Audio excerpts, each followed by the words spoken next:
Hello everyone, it's Blender Buddy with just a little tutorial. I'm not exactly sure what it's actually going to be about. I'm just going to shoot off the cuff or just go along and just follow along, and maybe you'll learn something, and maybe I don't know, maybe I'll say something that will just spark something in your mind that helps out. Well, the first thing you want to do is go ahead and download Blender onto your computer. I'm hoping that you already done that.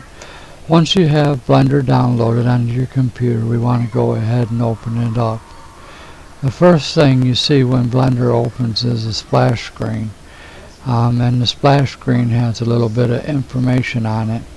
And the information that comes on the splash screen is, as you can see here, it lists some of the stuff that you were previously working on. You can recover your last session.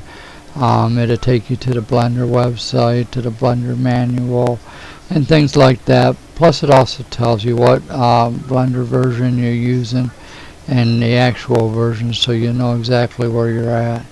To get rid of the splash screen, all you have to do is left click off to the side of the splash screen. As you can see, here is my 3D viewport, and my 3D viewport is kind of set up my own way. It's not much different than the factory viewport. The only thing that I have different is that I have my cube and my camera kind of set up in an orthographic view, because I prefer working in orthographic a lot more than I do in perspective mode. It might have something to do with the AutoCAD background that I'm in. I'm so used to working with a front view, a top view, and a side view, and I think it helps a lot, especially to get a grip on what you're looking at. I think it really helps a lot. But that's just a personal preference thing. Like I said, I didn't have no specific real plan on this tutorial, so I'm just going to really call it just Blender Basics. And this here is like I said, the default cube. It comes with every time you open up Blender.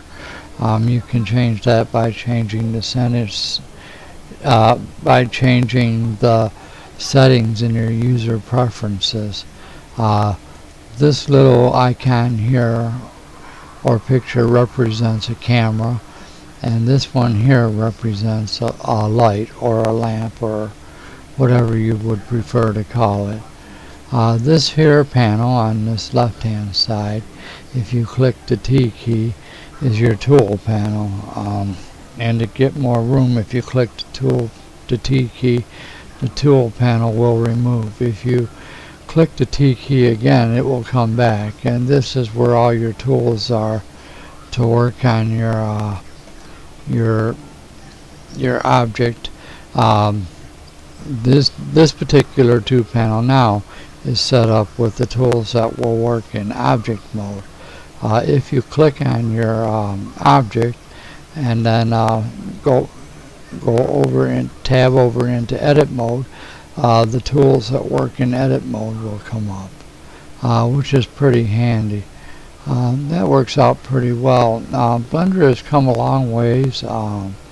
I guess the biggest problem I've been hearing lately is that the people that learned Blender years ago have come back to Blender now, and they can't figure out what happened. Everything has changed, and basically I wish I was a better teacher. I'm not the best teacher in the world. I know a whole bunch about Blender. I'm just not the best teacher in the world. I'm as patient as I can be, but unless I know what you need to know, I don't know how to help you. So the only way I can say is just try to email me or try to get in touch with me. I have a Facebook page, Blender Buddy, and then I have a website, blenderbuddy.webs.com. If you just email and ask me a specific question, I'll answer for it. Some of these other guys are pretty busy, and they don't have a lot of time to answer every little question and stuff like that. But I'd like to give back to all the people, because without all the um, tutorials and all the stuff that was made, I would have never been able to learn it on my own myself. If we go back here to the Blender, to our computer screen, at the bottom here, this strip that runs across here is your timeline, and that is where you set up your animation for your program or project or whatever you might be doing. We'll get to that when the time comes. But for right now, I was just doing some quick little things. Blender comes with some default scenes. If you're going to do animation, it gives you a default setup for animation. But of course, this is all up to your preference. There's also one for compositing. Yeah, as you can see, there's a list of them here, and you can just go through whichever one you like the most. Like I said, it's a personal preference thing. But for now, I'm going to end it there. Hopefully, maybe I said something to help out.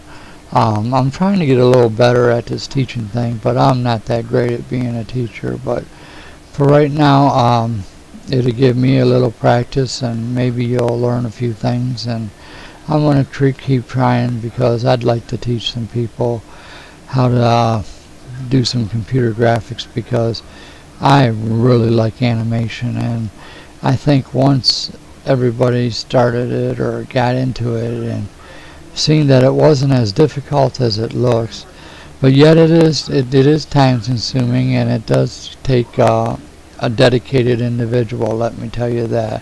You have to want to learn Blender to learn Blender. That's pretty much the way it is with anything. You all have a nice day now, and take care. Bye now.